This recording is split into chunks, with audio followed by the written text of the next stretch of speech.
அரகர முழக்கம் அருளை பெருக்கும், நிலைச்சிருக்கும். அந்த இறைவனோட அசிரீதி கேட்டு முடிச்சவுடன் அப்பதான் ராவணனுடைய பக்தி, அவன் செய்த குற்றம், இறைவனோட கருணை, இதையெல்லாம் வைத்து தான் ஒவ்வொரு பதிகத்தோறும் பாடுகிறார். இவர் பாடி முடிச்சோன்னா இசை, மங்கள இசைகள்லாம் முழங்குது, சங்கு நாதங்கள் ஒழிக்கப்படுகிறது. இப்படியெல்லாம் செய்து நாவுக்கரசன் பேர் வச்சது. இறைவன் கண்ணை தாரதாரையாக வீசி தார ஊக்குது. திருவேடம் அணிகிறார். மங்களமாம் திரு ருத்ராட்சம். அவரை போல 63 நாயன்மார்களில் அவரை போல ருத்ராட்ச போட்டவங்க யாருமே கிடையாது. அவரை போல திருநீர் பூசினவங்க யாருமே கிடையாது. புராணத்தில் ஒரு கழுத்து நிறைய மாலைகள் போட்டுப்பாரான். ருத்ராட்ச மாலைகள். உடம்பு முழுக்க திருநீர் பூசிப்பார். உடம்பு முழுவதும் திருநீரை பூசிப்பார். ருத்ராட்சக மாலை அப்படியே வேடத்தை அப்படியே மங்காமல் நிறைஞ்சு போட்டிருப்பார். கண்ணில் அப்படியே தாரையா தண்ணி ஊற்றிக்கிட்டே இருக்கும். இறைவனை நினைச்சு புகழ்ந்து பாடிக்கிட்டே இருப்பார். அவருடைய இதழ் கோவை பழம் போல செவச்சவன் இருக்கும். அப்போ அவர் எப்படி இருந்திருப்பார்? ஒரே ஒரு விஷயம் ஒன்று சொல்கிறோம். பதியம் பாடும் வல்லமை இறைவன் கொடுக்குறார். கலைமகள் சொல்லுவாங்க இல்லையா, சரஸ்வதி தேவி, அந்த அம்மை என்ன பண்ணுறாங்களாம், தன்னுடைய தமிழ் எழுத்துக்கள் மொத்த எழுத்துக்களையுமே நாவுக்கரசர் எதை சொல்லுவார், எந்த வார்த்தையை கொடுக்கறது, அத்தனை எழுத்துக்களுமே காவல் காத்துட்டு இருக்காங்க, தவமா இருக்கிறாங்களாம்.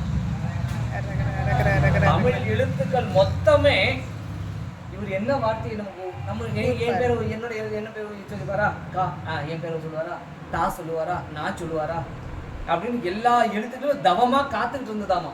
அப்படி நாவுக்கே அரசராக இறைவன் பாடும் வல்லமையை கொடுத்து ஆட்கொள்கிறார். உங்களுக்கெல்லாம் ஒரே ஒரு செய்தி சொல்றோம். யாருக்கெல்லாம் சிவ புண்ணியம் வேணுமா, சிவபக்தி வேணுமா, இப்போ சொல்லுவோம் தேவார திருவாசகம் படித்தா இறைவனுடைய அருள் பெறலாம், அதில் மாற்றமே இல்லை. தேவார திருவாசகம் படிக்கனாலும் இறைவன் பால் வைத்த அன்பு, அந்த பக்தி, அதை சொல்லுவாங்க ஆர்வமாக இருக்காங்கன்னு சொல்லுவாங்க இல்லையா. இறைவன் பால் நெருங்கி போகிறதுக்கு ஒரு ஆர்வத்தையும் அந்த பக்தியையும் நிறைய கொடுக்கும். திரும்ப திரும்ப போகணும் இறைவன் பக்கம், அந்த ஒரு ஈர்ப்பை கொடுக்கும், ஆர்வத்தை கொடுத்துக்கிட்டே இருக்கும் தேவார திருவாசகம்.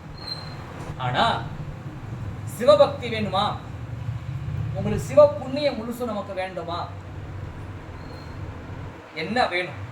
எல்லாம் கிடைக்கணும்னா ஒரே நூலை படிச்சிங்கன்னா நமக்கு சிவபக்தி வந்துடும், சிவ புண்ணியம் வந்துடும், சிவபெருமான் அடைக்க அந்த சிவ ஞானத்தையும் இறைவன் கொடுப்பார். அப்படிப்பட்ட ஒரே ஒரு நூல், அதை மறக்காம நீங்க பிடிச்சுக்கிட்டீங்கன்னா உங்களுக்கு எல்லாமே கைவர கிடைக்கும். அப்படி ஒரு நூல் என்ன தெரியுங்களா?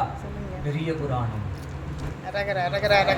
பெரிய புராணத்தை யார் பிடித்து கொண்டிருக்கிறார்களோ இருக்க பெரிய புராணத்தை பற்றுக, இறைவன் உங்களை பற்றி கொண்டு இருப்பார். சொல்வார், சிக்கனை பிடித்து இங்கு இனி எழுந்தருளுவது இனியேன்ற மாதிரி.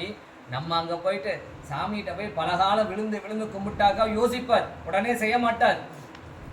விழுந்து கும்பிட்ற சாமின்னா உடனே என்ன, எத்தனை முறை விழுந்து சாமிகிட்ட போனோம்னா சாமானிய அருள் வராது. அப்படியே நீங்க பரமாச்சாரியார்கிட்ட போனீங்கன்னா, அப்பா சொல்லிட்டீங்களா, இவங்க சொல்லிட்டாங்கன்னா மறுப்பே கிடையாது, சாமி உடனே கொடுத்துறேன்ப்பா. திருஞான சம்பந்த பெருமானையும் நாவுக்கரச பெருமானம் யார் பிடிச்சுக்கிட்டாங்களோ அவங்கள்ட்ட நேரடியாக அவங்கள்ட்ட விஷயத்த சொன்னாக்க சாமி மறுக்கவே மாட்டார். ஏன் அப்படின்னா, என் பிள்ளை சொல்லிட்டானாப்பா, என் பிள்ளை சொல்லிட்டான், அப்பா அவனுக்கு சொன்னதை நான் செஞ்சிடணும். அப்போ பையன் சொல்லிட்டா அப்பா செய்தோம் நான் போகணும் இல்லையா. நாவுக்கரசர் அப்படி இல்லை. அவர் நம்ம சொல்லுவோமே, ஏன்னா ஃப்ரெண்டு பையனுக்கு ஃப்ரெண்ட்லியாக பழகுறோம் அப்படி சொல்லுவோம் பாருங்க, அந்த நிலை அவருக்கு இருக்கு நாவுக்கரசர் பெருமான் நடத்துல. அந்த நம்ம அவரை இருக்க பிடிச்சோம்னா நம்மளுக்கு ஒரு நட்பு, பா என் நண்பன்டா அப்படின்னு நம்ம சொல்லுவோமே, அந்த மாதிரி அவ்வளவு உரிமையாக தோழமையாக நமக்கு உறுதுணையாக கூடவே இருந்து இறைவன் திருவடியை சேர்ப்பவர் யார் என்றால் நாவுக்கரசர் பெருமானை பிடித்தவர்கள் இறைவன் திருவடியை சேருவதற்கு மாற்றமே இல்லை. அவங்க கண்டிப்பாக இறைவன் திருவடியில் சேருவார்கள். ஏன்னா இவங்க 2 பேரையும் வணங்கின ஒரு ஆச்சாரியார் இருக்கிறார். இவங்க 2 பேருக்கும் குருவா வச்சு வணங்கினவர் இருக்கிறார் ஒருவர், எம்பெருமான் நம்பியாரூரர். இவங்க 2 பேர் மேல வைத்த பக்தி, அவங்க 2 பேர் தான் அவங்களுக்கு குரு. இந்த பக்தி அவரை இறைவனுக்கு தோழமையாக இறைவன் கொடுத்தார். ஆக இதுவரை நம்ம